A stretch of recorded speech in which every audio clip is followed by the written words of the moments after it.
Hello and welcome. Kilian, why are you so small? There we go. There I Hello am. and welcome to another fully live episode of Hacking with Friends. My name is Kody Kinsey. I'm a security researcher at Varonis, and today we have my good friend and fellow hacker Kilian on to talk about the hacking news at the actual correct time that we usually are supposed to go on. A little bit of surprise for all of you. Got to keep you on your toes. So good to see that we already have a bunch of people in the chat. And before we even got started, we had what I consider to be a really excellent question. And even though this is the news segment, I still wanted to address it. How do you manage difficult clients on engagements? That is something I haven't had to do for a while, actually. And thinking back on it, it was one of the hardest things that I had to put up with when I was doing physical security and cybersecurity. So I used to work at music venues doing security there, and I got to audit several of them. And oftentimes the results of those audits were contentious, or sometimes the customer would just be very difficult. So Kilian, do you have any advice on dealing with difficult clients on engagements? That's a good one. This could be a whole, I think, episode in and of itself. Some of it is just to be honest about the situation. Like if you find something wrong or a situation, put it in human terms, put it in their terms. I had an experience, this was many, many years ago, where an organization had a lot of sensitive data exposed, and they said, well, we don't really care. Okay, that's not my problem necessarily, right? But, you know, being a security practitioner and being just somebody who lives in the world, right? Especially dealing with sensitive data and the fact we talk about these leaks, I just put it back in human terms. I said, okay, that's okay. Like if this isn't a compliance issue, whatever it happens to be based on your policy, that's totally all right. But I said, and this got me a little bit of hot water, but it turned out okay in the end. I said, now consider we found the sensitive data, your sensitive data in this. Would you be okay with that? And that got very contentious for a second. And then they kind of internalized it a little bit and like, wait a minute, like, it might not be a compliance issue based on that, you know, and then put it in human terms. So sometimes that works if they're receptive to having an open and honest conversation. And sometimes you just kind of have to, I'm not very good at this, but kind of let it roll off you. Like if they're not willing to budge on something, you know, you have to try and steer them in the right direction, do your due diligence. But at some point you kind of have to say, this is your decision, especially in the case of like security contracting and things. Just make sure it's in writing. Hey, we've brought this up to you. We've understood and you've acknowledged that this, you're not taking action or whatever it happens to be to protect yourself. But you can't make a move if they don't want to. You just have to do the right thing, try and do right by them, and document it. Yeah. So one of the hardest skills in cybersecurity is dealing with people.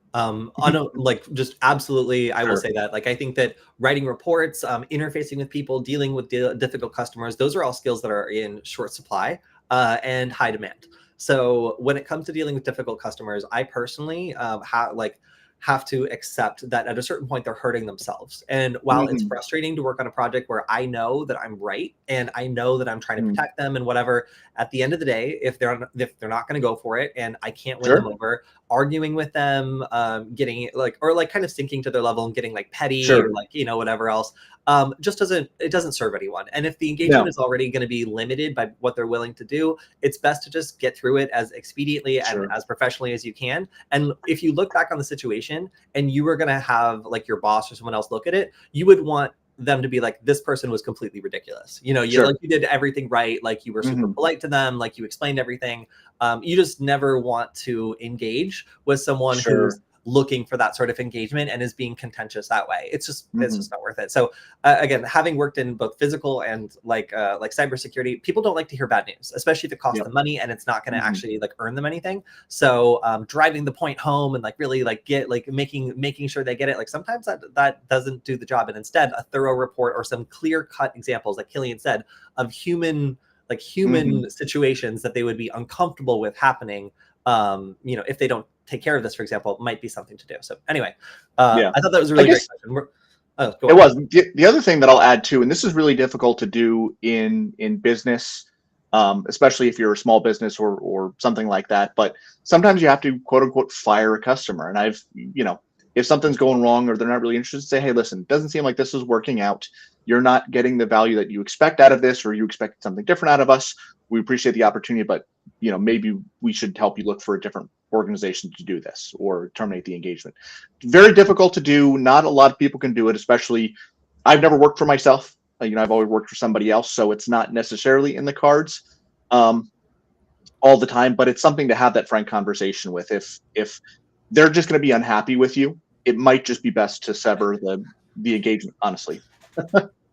Yeah, so our commenter Alejandro says that they would expand the scope in TOS. It was bizarre, and then apparently our advice was pretty much the same thing that their director said. So at least we're in good company on this. Sometimes it's, as I said, it's very frustrating to do something where you know that you're right and you know that you're trying to help them and they just don't want to listen to it. But like it's not always possible to get through that. Okay, so let's talk about some of the news this week. We got a lot of things to cover. And let me see if I got this up. There we go. One of them is the new video that I dropped this week covering the most coveted stickers at RSAC. And I immediately was attacked online for this, but not very hard. So what exactly is this video about? So I consider the most punk stickers to ironically be the Fed stickers that you can get at RSAC. You can find them nowhere else. And this is one of the only conferences where the federal government goes all in and creates these stickers that I think are like crazy. I think they're great. Some of them are like really cute. Some of them are very funny. And because they're not very active in other parts of the hacker community, I consider these to be like ultra rare stock to trade for more punk stickers as I go to the other conferences. Because like if you're the guy that rolls up with like 50 NSA stickers, they're like, where did you get these? That's really rare. So in the currency of stickers, these were some of my absolute favorites.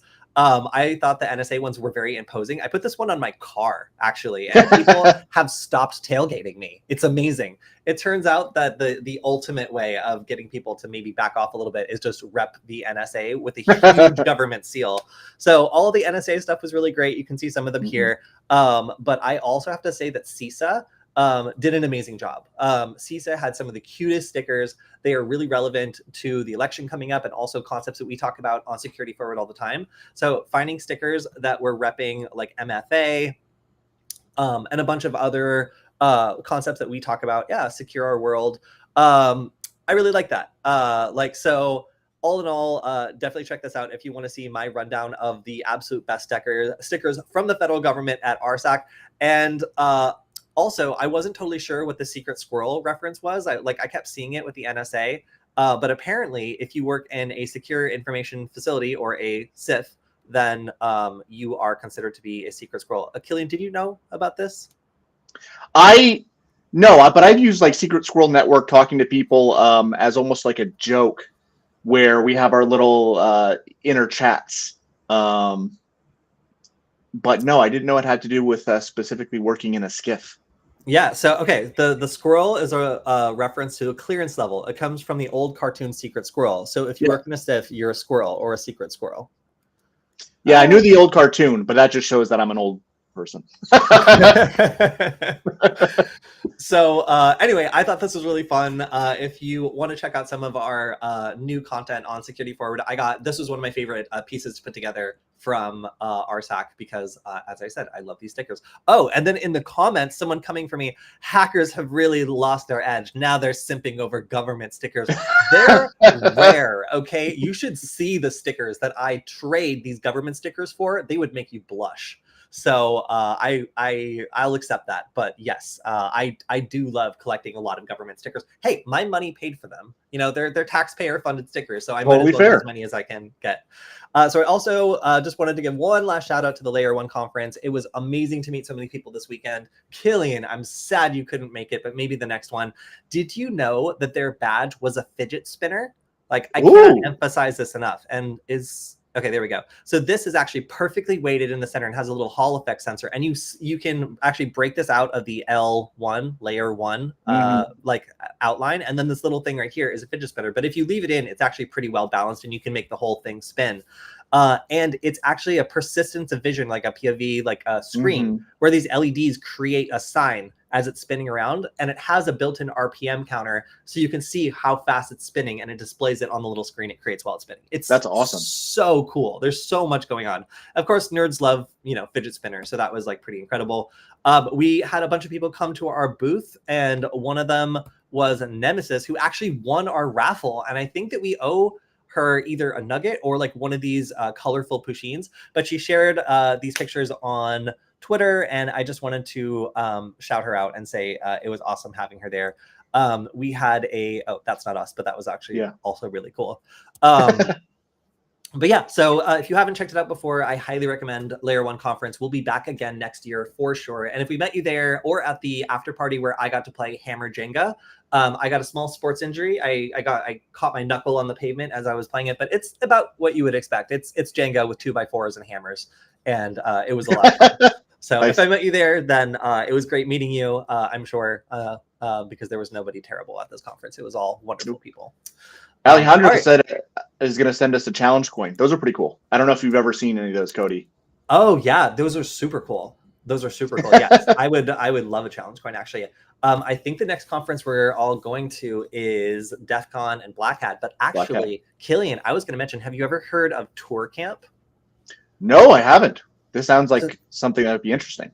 Yeah, so Tour Camp is in the San Juan Islands, I think. Okay. Or it actually might be off on the coast, like right off the San Juan Islands. I'm going to have to double check. Okay. But it's like an outdoor cyber camp that looks so incredibly cool. Everybody that I've talked to about it has said that it's awesome and amazing. And it looks like I got our team accepted for a bunch of workshops there. So that's going to be at the end of this month. And I'm going to have a lot to report back on Tour Camp after we attend our first. I'm right now, EMF Camp is happening in the UK, which is one of my all-time conferences that I'm like bummed I haven't been to. So my little consolation prize, I shouldn't have consolation prize, but like I'm making it to Tour Camp because I'm not making it to EMF Camp. And they're kind of like somewhat the same idea, like outdoor cyber camps. These are kind of more popular in like the Netherlands, like the UK, like they've got some of these camps. So I'm really looking forward to it, and it's going to be really super cool.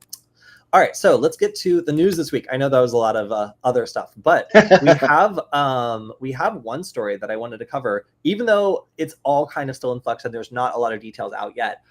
This is a supply chain attack potentially. Like that's kind of what the implication is here. And we later in the news are going to go through the Ticketmaster breach that's been talked about this week, where a lot of Ticketmaster information is out there, and it seems as though there might be kind of a nexus here in Snowflake, which is a company that offers cloud storage for a number of different very, very important customers. Like you might have heard these little mom and pop shops like Adobe, AT&T, Capital One, DoorDash, HP, Instacart, JetBlue, Kraft, MasterCard, Micro. Like these are all very, very large brands. So obviously, if they have a bunch of important customer data stored on this third party, then a supply chain breach would be a really big deal. So there was communication going on out that was saying like it looks as though customer accounts have been breached, but it doesn't seem as though, at least according to the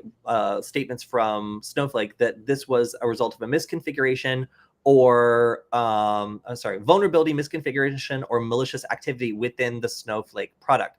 So the speculation here was like maybe there's some sort of problem that is making it so, you know, people are getting their accounts breached without doing anything. But it looks as though the statement seems to be that people are having their accounts breached like at an unusual pace, but it might not be because of a specific vulnerability, which again is a little confusing to me. So this is all happening kind of fast, and we're still looking for more details here. It's really obviously concerning though to see such a large like cloud provider be potentially involved in these breaches that are impacting really, really large businesses with absolutely massive amounts of customer data.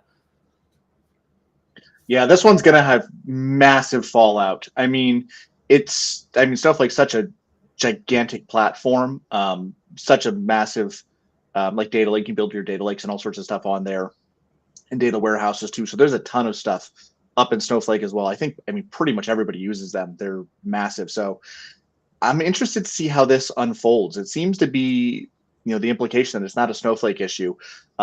Just sounds like maybe potentially bad passwords or MFA not on some of these accounts that the users created, and it's a knock-on effect. But who knows? If this is a supply chain attack, this could be arguably maybe the next SolarWinds, maybe even bigger, depending on, you know, the amount of data that's here. So we'll see. Yeah, I mean, It's so confusing because that would, when you hear that multiple of their customers are getting breached and that those customers are so large, obviously each one of those breaches is in and of itself its own incident response and its own incident. But it's confusing here because the current statements seem to imply that like this is merely like their customers are being targeted rather suddenly, but not necessarily in response to anything that they have control over or anything that has to do with their product. So we'll see. A lot more information really has to come out for this story to make sense, but it is something that you're right could turn into a really big story depending on what the real details are here. Yeah, I mean, this is without getting too much into it. This is the natural extension of what we've been seeing for years with everybody adopting these cloud data platforms. And it doesn't matter if it's Snowflake or it's AWS or it's Azure. People are moving the massive amount of compute and storage up to these platforms out of the data centers. And it's just a matter of time for attackers to start pivoting there. When we've seen it for years of attacking these sorts of things, because this is where the data is. At the end of the day, that's what they're after. They're going to try and get it any which way that they can. And this is sort of bearing fruit now, really in a clear way, that the cloud providers are the new data centers. Just because, it's not in your walled garden in your data center doesn't mean it's not just a data center somewhere else. So while the company's being pretty tight-lipped about what happened here, the threat actor is not. They are providing a statement as to what happened, and they apparently claim that they gained access to a number of other customers, including Anheuser-Busch, State Farm, Mitsubishi, Progressive, Neiman Marcus, Allstate, and Advance Auto Parts. They say that they bypassed Okta's secure authentication by signing into a Snowflake employee's ServiceNow account using stolen credentials, and then they generated session tokens to exfiltrate data belonging to Snowflake customers. So that sounds pretty plausible. Sure. So, quote, to put it bluntly, a single credential resulted in the exfiltration of potentially hundreds of companies that stored their data using Snowflake, with the threat actor themselves suggesting 400 companies are impacted. The threat actor shared with Hudson Rock's researchers, which shows the depth of their access to Snowflake servers. The file documented 2,000 customer instances related to Snowflake's Europe servers. And they even provided some screenshots here purporting to show what exactly happened. They said that a Snowflake employee was infected by a Luma-type info stealer in October, and the malware stole the corporate credentials to the Snowflake infrastructure, as seen in a screenshot shared here. So that whole chain sounds pretty plausible with the way that breaches tend to happen. Obviously, if you're going to make up a story, it would probably sound plausible too. But this is definitely something to keep your eye on, because if the threat actors' claims are credible here, then they had access to an absolute ton of data. And that many accounts, like hundreds of customer accounts, with each one of them being such a large business or potentially being such a large business, is an absolutely stunning amount of data. So you'll definitely be hearing more about this. So stay tuned. I'm sure more about this will come out in the coming hours and days. James is on the Scarface plan to success.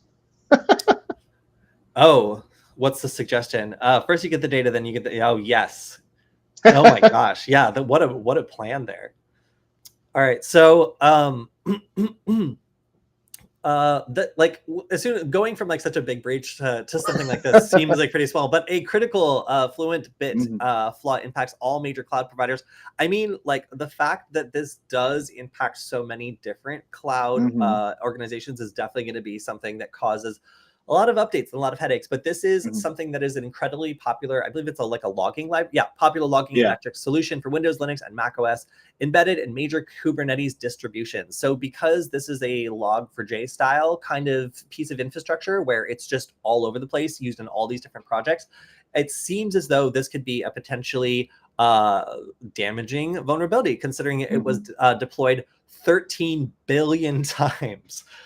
So this is CVE 2024-4323, also called Linguistic Lumberjack. I'm sorry. I just have to look at the original. Is that really what they're calling it? Okay. All right. So it looks like it's still awaiting analysis. So there's no official number for the CVE or like how severe it is, it looks like. But it's critical memory corruption vulnerability introduced in version 2.0.7 and caused by a heap buffer overflow weakness in FluentBit's embedded HTTP server.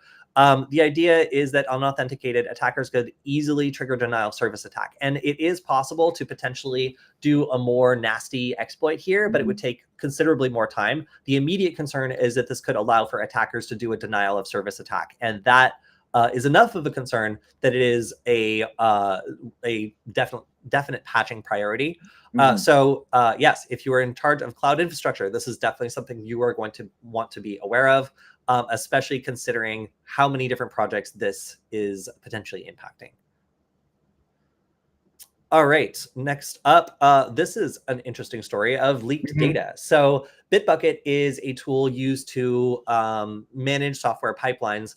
And when it runs, it generates artifacts. And some of these artifacts potentially contain sensitive information that could include like credentials. And that is exactly actually what happened here. So Bitbucket was generating artifacts that had AWS account information in them. And that was leaked as plain text Atlassian Bitbucket artifact objects that were apparently discoverable by just random people on the internet that were looking for them.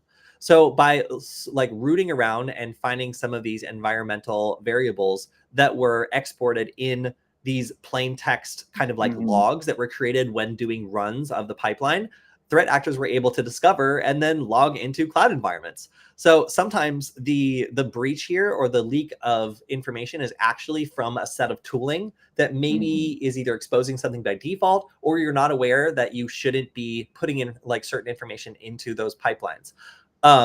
The official line from Atlassian here was, you shouldn't do that. And that this was not in line with best practices. So yes, the method demonstrated by Google is unusual for a developer to perform and goes against best security practices. Yeah, fair, but it does also mean that they're probably not going to fix it. So you are going to be responsible for making sure that you're not accidentally leaking cloud security information into your artifacts on Bitbucket, at least for the immediate future. Right. Then something like this isn't even that uncommon. I mean, this is a particular case where when they go through the build process, it gets dumped out there. But we see this all the time, you know, working like your developer saves something in, you know, a script file or something like that, just puts the credentials in, or they put it in a text file, something like that. This is something that smart attackers know to look for anymore, because it gives you the keys to the kingdom. Mostly, especially in the corporate world, when we talk about like sensitive data, we're primarily talking about like PII, PHI, that type of stuff, credit card numbers, things like that. But the smart attackers know that a lot of organizations do some type of dev or build or internal software development, or a lot of them do at least, or they integrate with other things that do. So they have these type of credentials or keys laying around. So this is an easy way for organizations to fall victim if they're not paying attention. And I'm talking about it a lot. But one of the things that we like to show in a Copilot lab that we've done for our customers is show how you can use Copilot or Microsoft 365 Copilot to search for this automatically for you in your organization. And it turns up stuff all the time, which is bad. Yeah, not knowing what data is potentially like exposed and leaking secrets seems like a pretty big blind spot. And it's coming back to bite some companies that are, again, using things that might generate logs that they're not keeping track of or not aware that are exposed. Oh, and did you say stolen credit cards? Well, guess what? We have plenty of that coming up in the rest of the news. All right, so Lockbit is now chiming in and saying that they stole data in the London Drugs ransomware attack. So we mentioned this a couple of weeks ago. This is a Canadian pharmacy called London Drugs. And they are now threatening to publish the stolen data online after failed negotiations. So this originally shut down London Drugs online services, so people weren't able to pick up their prescriptions or get access to a lot of the information they needed for their prescriptions. But it appears that they are now pledging to notify the impacted and applicable privacy commissioners in advance in accordance with applicable privacy laws. At this point, though, it seems like customers are on the hook here for dealing with this breach when it comes to that information just being out there. At the moment, failed ransomware negotiations plus like a large amount of customer data, in this case, stolen, mean that it will probably be published online in order to put more pressure on the pharmacy here. So I'm not sure if they were talking about exactly what information was available, but typically the ransomware group will publish samples of the information in an attempt to put more pressure on the business they're trying to extort. So we can probably expect to see an update on this, talking more about what types of information is being leaked, if indeed they follow through with this threat. Oh, okay. Oh, We haven't gotten to talk about this yet. Windows 11 recall. I Anybody in hate the this. chat have any opinions on Windows 11 recall, the new wonderful feature so that you never forget anything that you were doing on your computer, and neither does Microsoft, and neither does any threat actor connected to your account or with the access to this tool? I hate this. I cannot tell you how much I hate this. So let's talk about embedded spyware, which watches you and then purports to help you with, I don't know, your day or whatever. So Windows 11 recall is an idea that if you were to take a bunch of screenshots and feed it to like a onboard LLM or something, you could ask it questions about what you were doing, or even potentially like recall something that is important. So let's say that, like, you know, your computer shut off in the middle of writing a document and you're like, oh no, LLM, can you go back to that last screenshot that you took of what I was doing and reconstruct my document? And it was like, sure. And you're like, you're a little genie. That was, I guess, what they were thinking when they decided to implement this. But obviously, people have some concerns. So Kilian, you want to talk a little bit about this feature and then maybe some of the reaction that the community has had?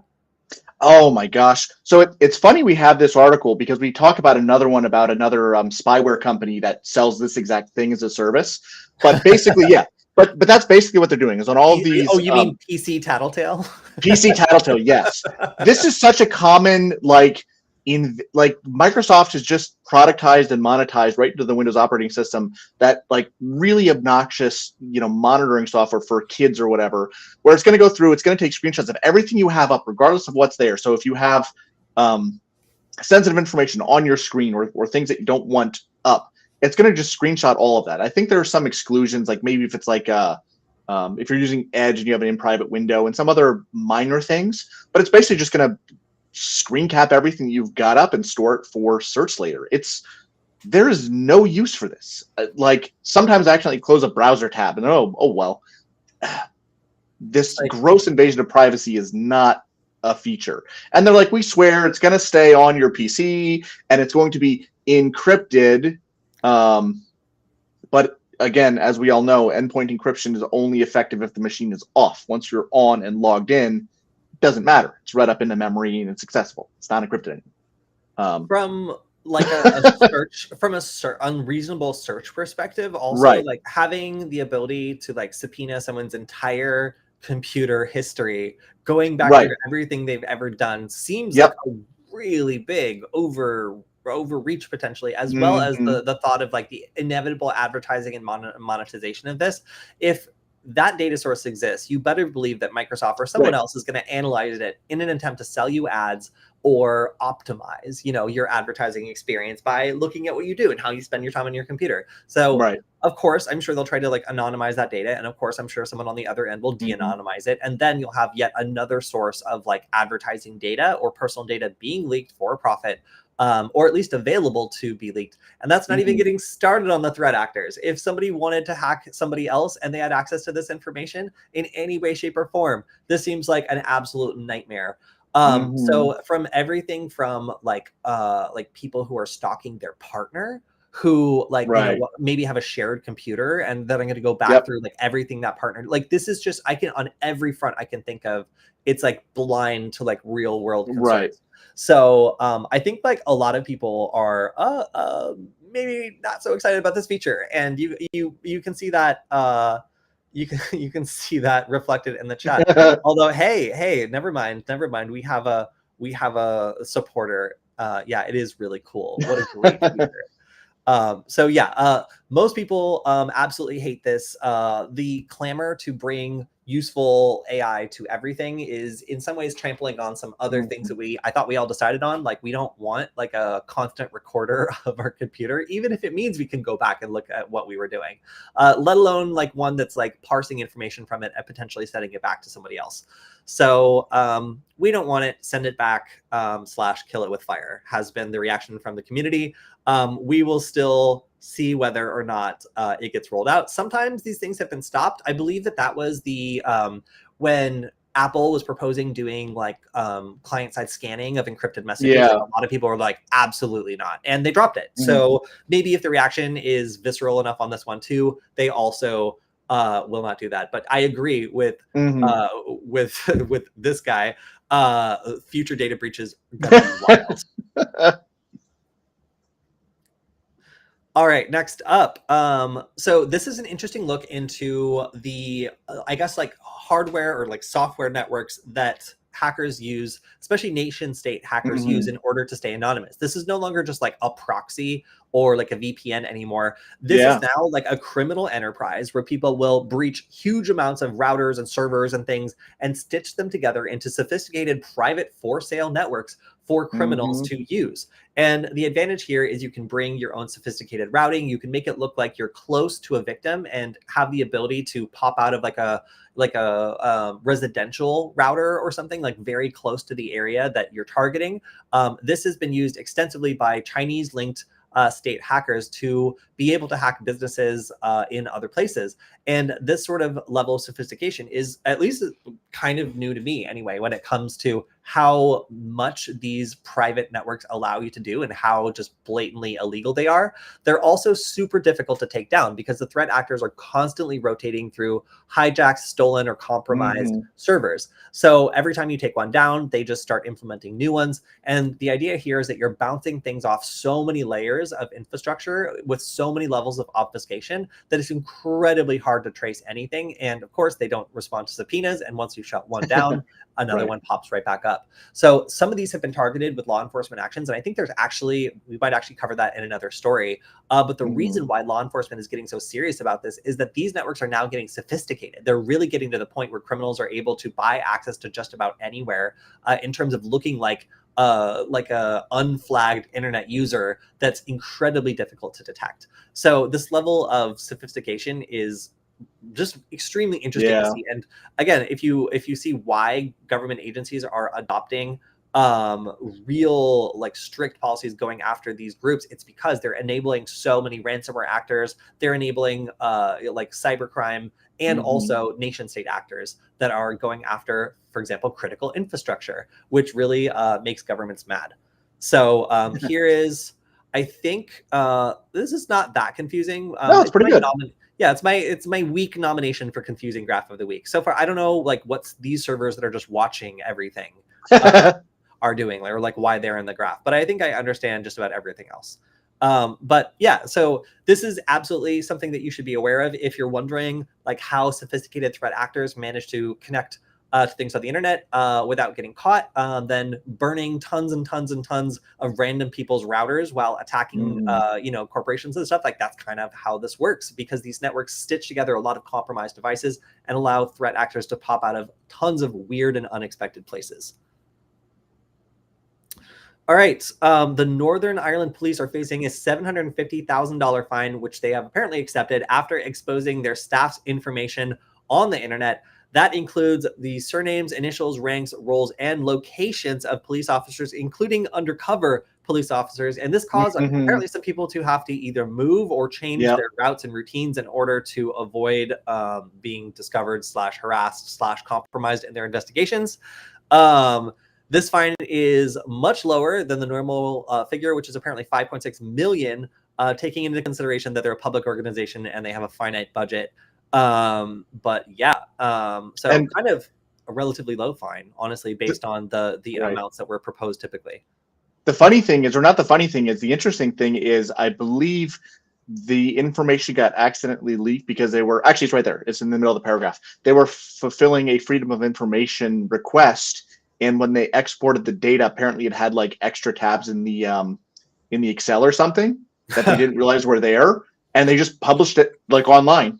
So it's not funny, but like this is an interesting byproduct of like fulfilling a different legal request. It is. Okay, so this is a confirmed supply chain attack, not a suspected one, and this one I think is crazy. The Jobs, whatever, courtroom recording software was apparently backdoored in a supply chain attack. And this means that up to 10,000 installations in courtrooms, legal offices, and correctional facilities could potentially have been backdoored. So they have removed the compromised version from its official website, but it was apparently contains a malicious ffmpeg.exe binary, which did not originate from them and any third party associated with them. They conducted full audit of their system to reset all passwords, but it's kind of on customers to make sure that they remediate the situation. So the fact that so many of these potentially need to be re-imaged is going to be disruptive for these sorts of systems. I'm not, maybe something's changed, but I don't know like the court system for being particularly tech savvy, or like the, the correctional facilities for having like exceptional IT support. So having the sort of very impactful backdoor could mean a lot of very, very sensitive information being exfiltrated if it doesn't get handled promptly. And my worry is that, like if your recording system is backdoored, like that might not be the very top of your list of things to fix in something like in an environment like that. But who knows? I guess we'll see. Either way, anytime we see a supply chain attack, especially when the victims are like government agencies, like that is certainly something to keep an eye on. All right, so this is a short one. Microsoft Copilot was offline for 24 hours. So if you're feeling lonely because your little Copilot was gone, apparently it was an internal communication issue between calling different services. Everything went down, and DuckDuckGo apparently was the first to come back up. Everything is fine now, and it was not an attack. So that's all I got to say about that. Right. So I tolerate this story because I think that spyware people are terrible. And while I don't necessarily support defacing anything without permission, I will say if anything was to be defaced, then PCTattletale.com or whatever their website was, it's probably pretty high on my list. Notorious for leaking information from the booking systems of several hotels in the United States and exposing like the information of people who are staying at that hotels. This spyware was basically misconfigured and made it possible for people to access the information of the victims that was being exported. And that is obviously a concern. Several security researchers had reported that there were many problems with this and had reached out to the supplier trying to get them to fix it. And they didn't care. It just continued to leak this information. So this was built as an employee and child monitoring software. It's consumer grade spyware, which is when we talk about the kind of trickle of weaponization of code. First, we have like nation state, like 0-click exploits. And then when those kind of start getting like less relevant and patches come out, it'll trickle down until we get something like this, which is generic consumer grade spyware that maybe needs a little bit more permissions to be installed, but does all the things you would expect spyware to do. This is the creator of PC Tattletale talking about how it's spyware and how you should put it on your computer to watch your kids. And it says that watches what you do with your PC, usually by recording your keystrokes or screen images. Just like a certain Microsoft feature that's being installed. Maybe they should call it Microsoft Tattletale.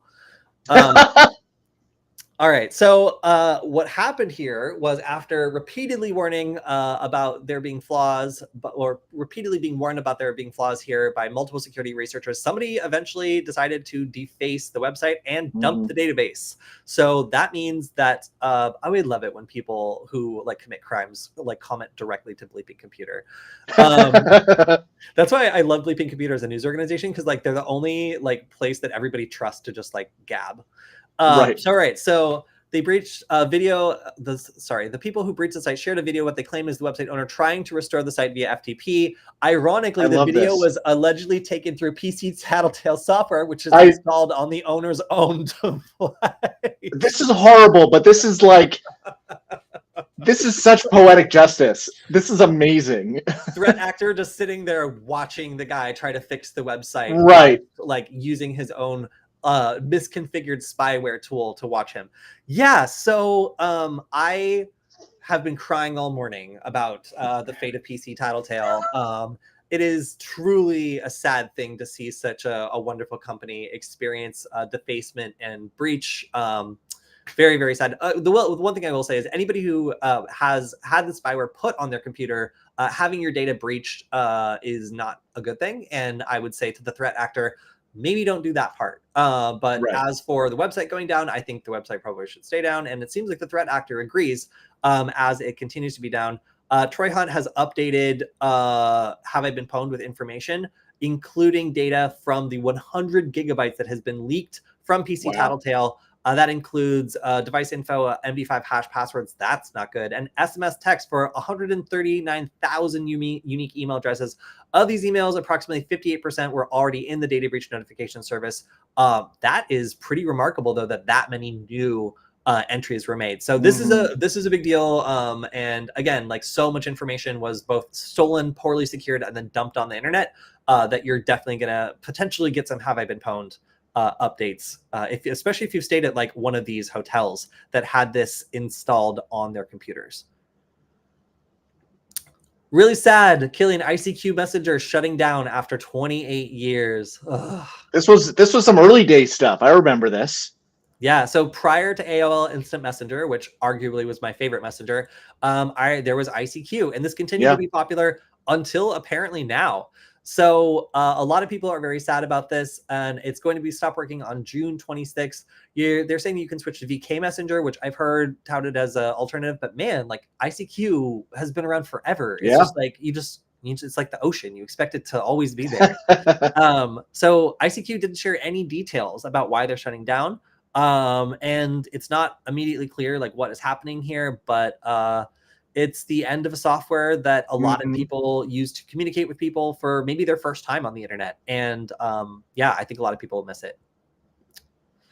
All right, so this is a pretty short story. An Indian man decided to make a fake Coinbase Pro site after Coinbase stopped offering Coinbase Pro or integrated it into another part of their business. So when they stopped having that website available, this guy just started making them.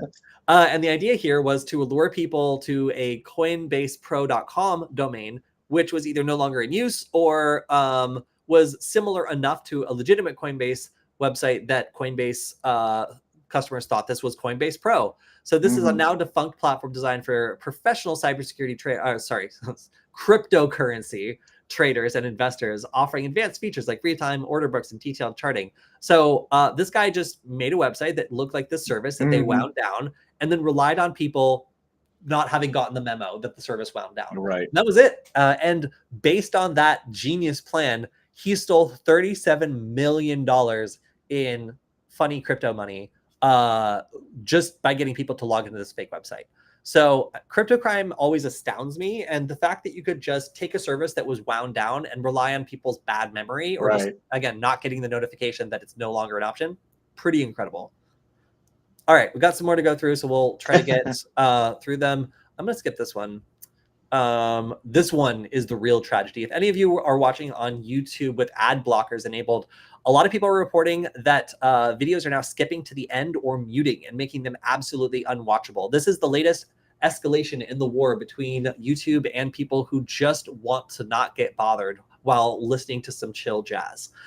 So if you don't want to pay Google and you also want to be able to watch videos without advertising, then this is going to make things a lot harder. I believe that this article mentions uBlock Origin is still working, and I have not been able to do any testing because I have YouTube Pro automatically from something else I bought and did not ask for it, but haven't noticed this issue. But you can expect that YouTube is going to continue to crack down on ad blockers as a result of their push to try to limit the number of people that are watching YouTube without advertising. I hate advertising and now am shocked by it every time I confront it. So I'm not sure how much I'll enjoy that, but I guess we will see. Just a quick aside. I know we're hustling through these. I'm okay being called Heisenberg. That's fine with me. And we do read the comments. You can call me Heisenberg. That's fine. I'll switch up my alias. Badass too. That's great. Thank you. I appreciate it. All right. Let's see. I know we're running a little bit long because we had a couple extra stories. So we apologize for not interacting as much as we typically do. Yeah, so we have also a Russian man indicted for selling access to U.S. corporate networks. Pretty unlikely he'll be arrested, as he's probably curbed any travel plans to the United States based on this indictment. But he was indicted for wire fraud for allegedly acting as an initial access broker. So initial access brokers are, as we've said before, specialists who get into a business via phishing or some other means, and then immediately turn around and sell that access to someone who's more serious and wants to do something really bad, like a ransomware affiliate gang or something like that. These initial access brokers expose themselves to some of the risk, but mitigate the really dangerous part where they're actually in direct negotiations with the business and the damage has been done. These smaller computer crimes typically don't carry as severe of a penalty, and they're often more attractive for people who are interested in breaching accounts, but not so interested in holding the bag after a giant ransomware event that maybe targeted a hospital or a water facility. So this has been an increasingly popular role in the cybercrime ecosystem. And because this particular threat actor is based in Russia, it's pretty unlikely that they will actually be able to do anything about it. It's funny too, just as a brief aside, we've had a couple stories now just really looking at the various stages of the criminal ecosystem, the initial access brokers, the people running and reselling the different routing networks to hide your tracks. And I know in previous ones we've talked about crypto mixers and other things to launder some of that money. It's even in just the last few years that we've seen the evolution and the corporatization, if that's even a word, of these different criminal enterprises, and they're all doing their little part. It's interesting to see the change of versus a couple years ago, 3, 4, 5, 10 years ago, the smash and grab ransomwares where somebody clicked something and wiped out your PC, to this kind of large scale commodity type of offering. Yeah, it really has gotten very niche, and it's made it to the point where like somebody can really specialize on one specific thing and still make a ton of money, provided they have a network of other people that know how to monetize it. All right. We're gonna go to the piano phishing scheme. So if any of you are university students and you've gotten an email saying that you have won a free piano, a baby grand piano to be specific, this unfortunately is a scam, and the originators of the scam appear to be potentially based in Nigeria, based on IP addresses involved in this, and which makes it even less likely that you're really going to get this piano. So what seems to be happening is you get an email that tells you that you are now in the running to get a baby grand piano. It's a Yamaha baby grand, used like new. You can write to him with your interest in this private email to arrange an inspection delivery with the moving company. So then the actual scam is the moving company. This imaginary piano has to come to you. You have to negotiate with some random moving company, American Van Lens Movers Services, and they will basically extort you for whatever amount of money you're willing to put up. And there will be delays, there will be inspections and all this other stuff that has to happen that ends up making the cost go from a small amount to a very large amount. So once they get you in at an amount where you're comfortable, they'll continue to take as much as they can. And apparently the threat actor here has made about $900,000 by extorting university students and other piano aficionados who have been willing to put up the big bucks to potentially get a baby grand. So if you get any sort of communication about this, just be aware. For one, baby grand pianos don't fall out of the sky. And if they do, then you would probably be killed. Do not accept any sort of thing that is of great value and is free, but involves like a mover or shipping cost. When it comes to these sorts of like phishing scams, they happen all the time. And in particular, these ones are very durable because you can have any object of value and then just make the shipping the part where they manage to extract information or money from you. So be careful. So another way that people are getting infected is by information on Stack Overflow. And I think this is kind of funny because there's a big controversy over whether or not like people want their responses in a lot of these like online forums included in AI models. So if people are just inserting like malicious Pipel repos into this, then it's actually kind of funny that by training LLMs on it, they might be internalizing and immortalizing these attacks where people posing as helpful Stack Overflow users will instead just propose some sort of malicious package. And so in their example code, it'll just have an import to a specific library that looks like a normal library, but maybe is, like a little variant or like a misspelled version or something like that, that instead downloads the library that you want and also a backdoor. So this has been a super popular way of getting people to install backdoors. Often, like someone will upload a malicious pipe-hole repo, and then they'll get like Mhm. somebody to do like a coding exercise where that requires you to import this. So targeting people that are doing programming and getting you to import a malicious repo is absolutely something that threat actors want you to do. So keep your eye out for this. If you're looking on Stack Overflow, don't just copy and paste code samples, because some of them could include malicious imports that completely backdoor your code and your computer. All right, running through it, we've got 100 malware loader services also related to the proxy networks we were talking about earlier, have been seized as part of Operation Endgame. These are malware loader operations that have served ICE ID, Picabot, TrickBot, Bumblebee, SmokeLoader, and System BC. Typically, these are pieces of spyware and loaders that will take basically whatever people pay to be loaded onto victim computers. So if you're a malware developer and you want to create an initial pool of infection, you can basically pay one of these loaders to load the malware onto an infected device. And these loader servers are a critical part of that operation. So having them be seized is obviously a step in the right direction. It makes it harder for these organizations to monetize their access to computers with spyware by loading, whatever their malicious customers want to put on them. Almost done, almost done. So we've got a big breach at the BBC. This is impacting current and former employees. This includes full names, national insurance numbers, date of birth, sex, and home addresses. That is hard to change. You can change your password, but your home address is quite expensive to change. So this was apparently impacting a good amount of information, but did not involve the pension scheme portal, which is apparently safe to continue using.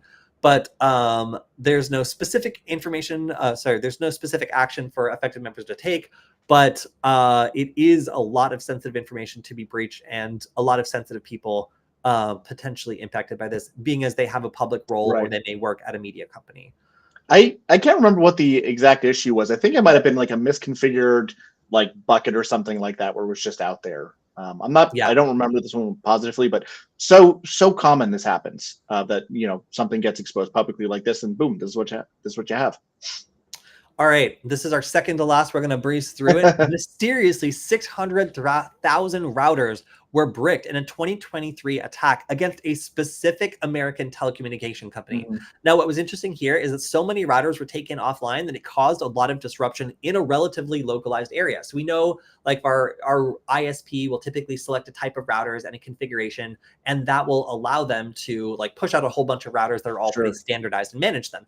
In this case, it looked like something was wrong with that configuration, and it allowed somebody, we don't know who, to brick 600,000 of them all at the same time. Now that caused a lot of problems, and there was apparently a 49% reduction in operating modems due to the quote pumpkin eclipse incident. And I'm guessing this had to do with oh yes, of course, it started on October 25th. So during the pumpkin eclipse incident, it took down a ton of routers and just general connectivity within the Midwest. And while the incident was not persistent, you could unplug or re-image the routers, and when they booted back up, it was no longer affected. It was a demo of how this sort of incident can affect a large geographical area just based on the dominance of a particular ISP. And last up, a little teeny tiny incident with Ticketmaster where their customer information is for sale after an alleged breach. And this is a ton of information because Ticketmaster has an almost monopoly on the, I guess it's to be determined based on a legal proceeding, a monopoly on the US ticket market. This sort of data breach is a big deal as it just has a voluminous amount of information, including credit card information, which is, terrible. From 2012 to 2024. So freaking everybody in probably the US who's seen some concert probably is affected. Millions of people are going to be. This is wonderful. Unless you're a dirtbag like me that makes your friends buy the tickets.